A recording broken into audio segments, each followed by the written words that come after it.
Assalamualaikum warahmatullahi wabarakatuh. Selamat datang kembali di perkuliahan algoritma pemrograman praktik bersama saya Muhammad Fahri.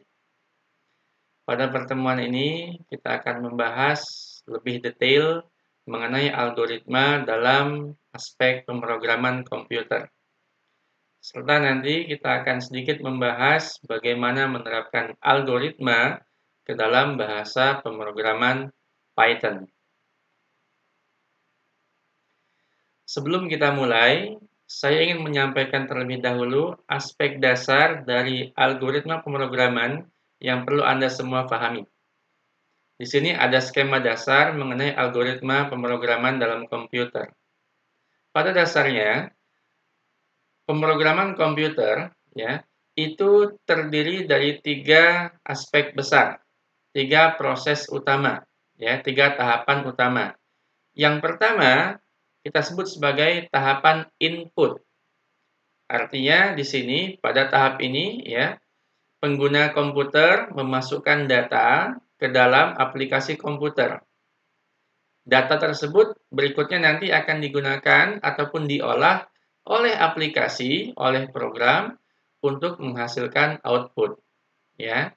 Setelah input, maka masuk ke tahap kedua, yakni proses. Data yang sudah diinput akan diproses, akan diolah oleh komputer, kemudian masuk ke tahap ketiga, aplikasi tersebut akan menghasilkan output. Nah, jadi apapun program yang nanti Anda buat, skema dasarnya adalah seperti ini, input, kemudian proses, lalu output. Kita lihat contoh pertama. Misalkan Anda diminta membuat sebuah program komputer yang dapat menghitung harga dari suatu produk di swalayan, di mana harga produk tersebut dipotong diskon sebesar 20%.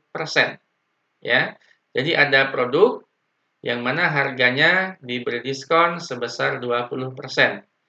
Kira-kira bagaimana algoritma pemrogramannya sehingga kita bisa menghasilkan suatu program komputer yang dapat menghitung harga produk dengan diskon 20%. Ingat, skema dasar tadi, input, lalu proses, kemudian output. Kita lihat algoritmanya. Nah, pada tahap pertama, kita memerlukan input dari user, dari pengguna komputer. Di sini kita memerintahkan langkah pertama, yakni input harga produk. Kita input harga produk. Kemudian, setelah harga produk kita inputkan, masuk ke tahap yang kedua. Nah, di sini saya beri warna hijau. Ada 2 warna hijau di sana, Warna hijau pertama perintahnya adalah menghitung potongan, menghitung besarnya diskon dengan cara mengalihkan harga produk dengan besarnya diskon tadi, yakni 20%. Maka kita akan mendapatkan besarnya potongan. Selanjutnya, masuk ke warna hijau yang kedua, yakni proses yang berikutnya.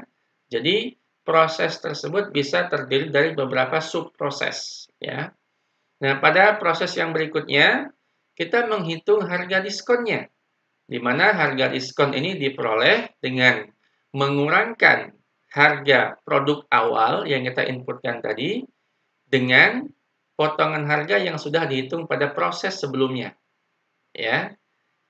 Nah, setelah itu kita akan mendapatkan harga diskon, lalu kita outputkan pada langkah terakhir yang warna biru, Kita outputkan harga diskon tersebut ke layar monitor.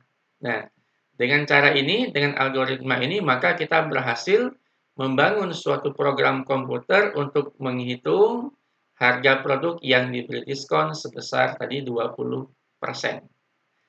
Nah, kemudian, ini baru algoritma, Agar algoritma ini bisa berjalan di komputer, maka algoritma ini harus kita terjemahkan ke dalam kode program, yang bisa dieksekusi oleh komputer.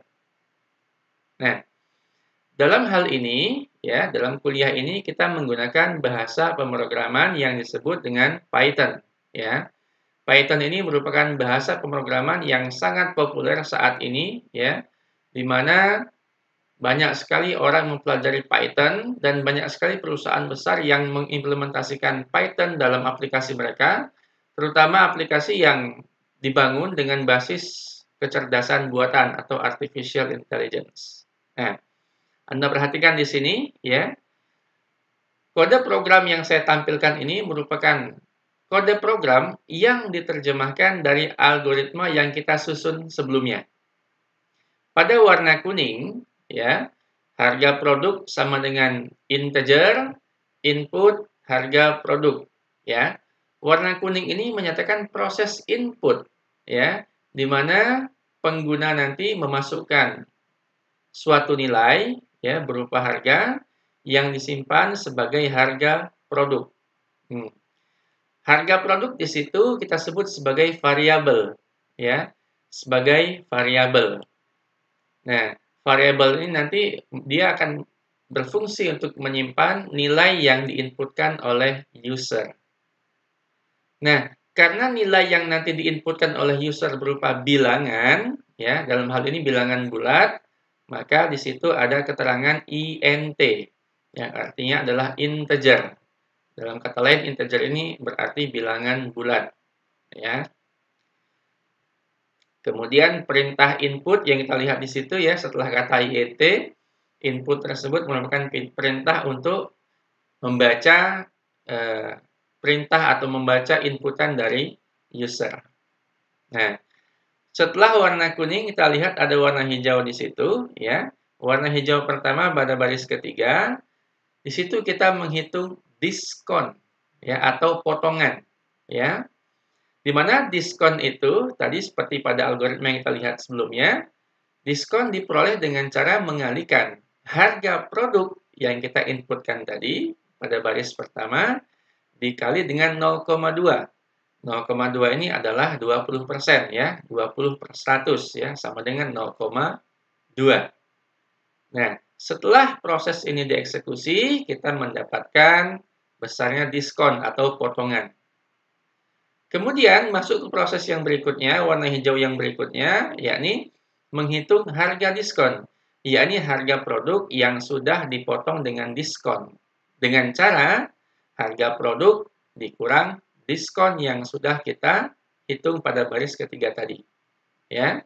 Sehingga pada langkah ketiga ini, pada baris kelima, kita mendapatkan harga diskon, ya, yang merupakan selisih antara harga produk yang kita inputkan di awal dengan diskon yang sudah kita hitung.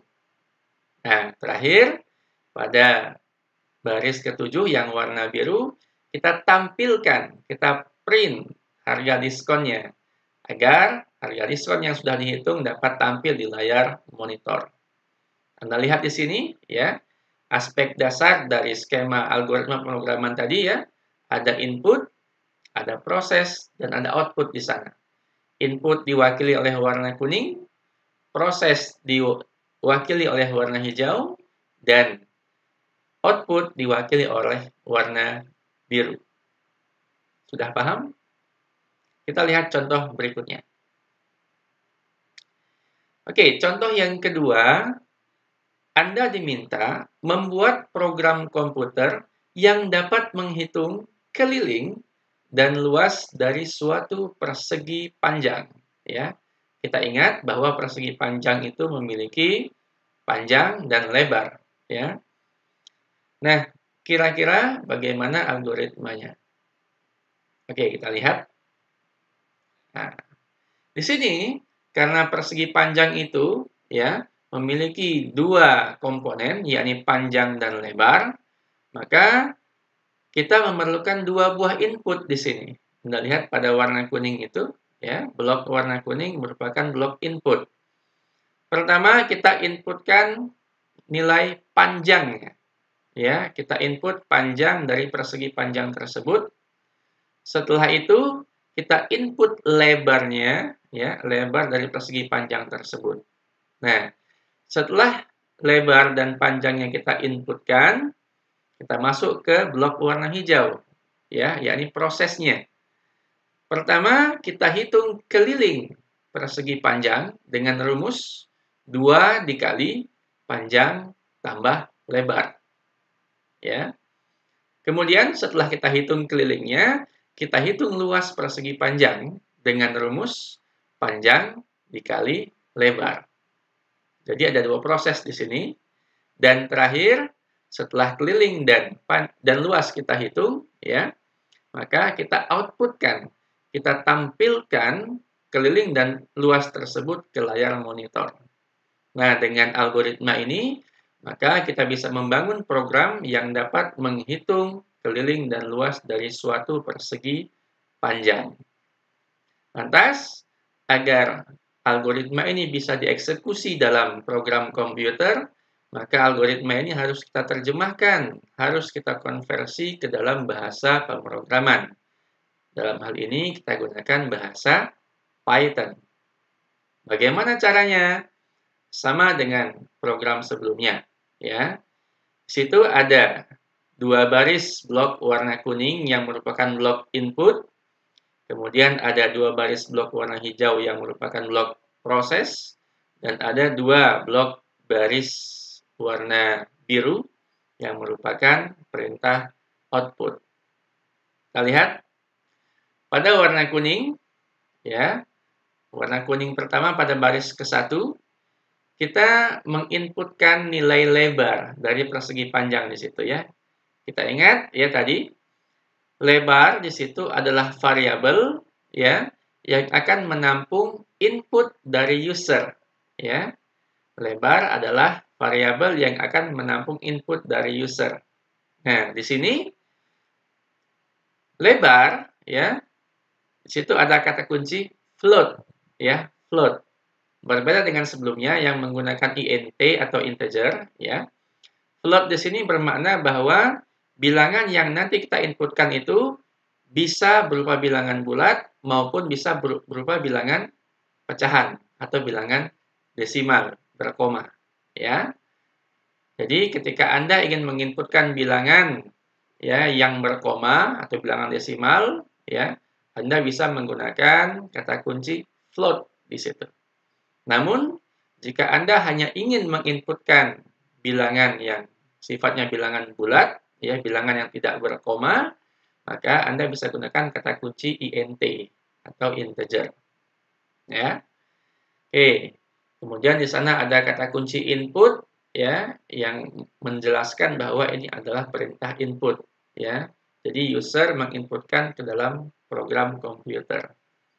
Nah, kemudian sama dengan baris pertama, pada baris kedua kita menginputkan panjang, ya. Di mana panjang ini juga merupakan variabel yang bisa menerima bilangan desimal, ya, karena ada kata kunci float di situ. Nah, setelah lebar dan panjang kita inputkan ke dalam program komputer, maka masuk ke tahap kedua, ya, proses. Ada dua proses di sini. Pertama, proses menghitung keliling pada baris keempat, ya, di mana keliling didapat dari 2 dikali panjang tambah lebar. Ingat di sini, ya, panjang dan lebarnya dijumlahkan dalam tanda kurung. Artinya, ya, panjang dan lebar dijumlahkan terlebih dahulu, baru dikalikan dengan 2. Selanjutnya, setelah keliling dihitung, kita menghitung pula luasnya dengan rumus, ya, panjang dikali lebar, ya. Panjang dan lebar di sini adalah panjang dan lebar yang diinputkan oleh user pada baris ke-1 dan kedua sebelumnya, ya. Nah, setelah keliling dan luas kita hitung, maka kita outputkan, kita tampilkan, ya, keliling dan luas tersebut, yakni pada perintah nomor 7 dan 8, ya.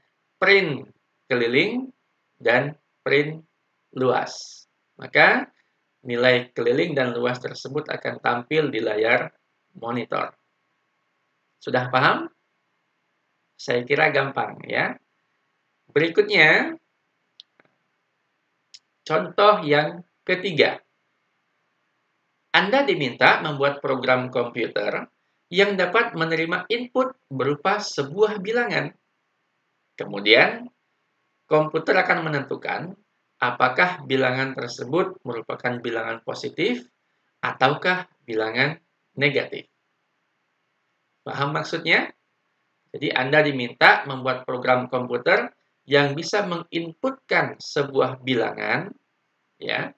Kemudian program akan menentukan apakah bilangan yang Anda inputkan ini positif atau negatif. Kira-kira bagaimana algoritmanya? Kita lihat. Nah, pada tahap pertama, ya, kita inputkan angkanya. Ya, di sini dia hanya minta satu buah angka. Inputkan angkanya. Kemudian masuk ke tahap proses. Nah, untuk bisa menentukan bilangan tersebut positif atau negatif, maka kita perlu cek, ya. Kita perlu cek angka yang diinputkan user tersebut. Bagaimana cara mengeceknya? Nah, pada pemrograman komputer dikenal istilah percabangan, ya. Teknik percabangan yang sering digunakan adalah menggunakan pernyataan if, jika. Maka di sini kita buat pertanyaan, ya. Kita cek. Jika angka yang diinputkan lebih besar atau sama dengan 0, maka angka tersebut adalah angka positif. Namun, jika angka yang diinputkan tadi kurang dari 0, maka angka tersebut adalah angka negatif atau bilangan negatif. Ya, bisa dipahami? Jadi, pertama user menginputkan angka, kemudian masuk ke proses, ya. Angka tersebut dicek, ya, untuk menentukan apakah angka ini positif atau negatif. Bagaimana mengeceknya? Kita gunakan pernyataan if, jika, ya.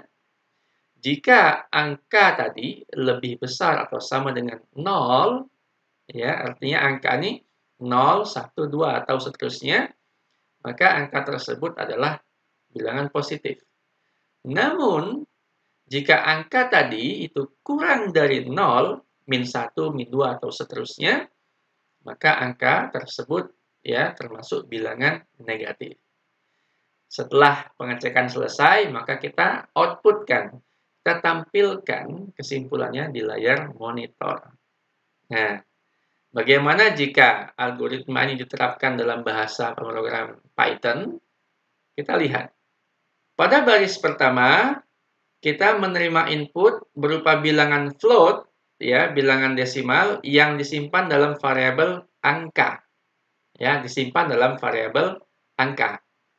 Nah, kemudian angka yang diinputkan oleh user ini kita cek. Lihat pada baris nomor 3 warna hijau, di sana terjadi pengecekan. Ya, kita menggunakan statement if, jika. Ya. If angka lebih besar atau sama dengan 0, jadi jika angka yang diinputkan tadi lebih besar atau sama dengan 0, maka kesimpulannya adalah ya positif. Maka di sana variabel kesimpulan kita isi dengan positif. Else, jika tidak, ya artinya jika angka tadi kurang dari 0, ya artinya angka tadi tidak lebih besar atau sama dengan 0, ya, maka kesimpulan diisi dengan negatif. Setelah itu, setelah mendapatkan kesimpulan, maka kita print, kita outputkan kesimpulan tersebut ke layar monitor. Nah, Anda lihat di sini ya, pernyataan if dan else itu merupakan satu kesatuan, ya, satu kesatuan. Jadi jika if terpenuhi, maka else tidak akan dieksekusi. Namun jika if tidak terpenuhi, ya, maka statement yang dieksekusi adalah statement else. Ini namanya percabangan.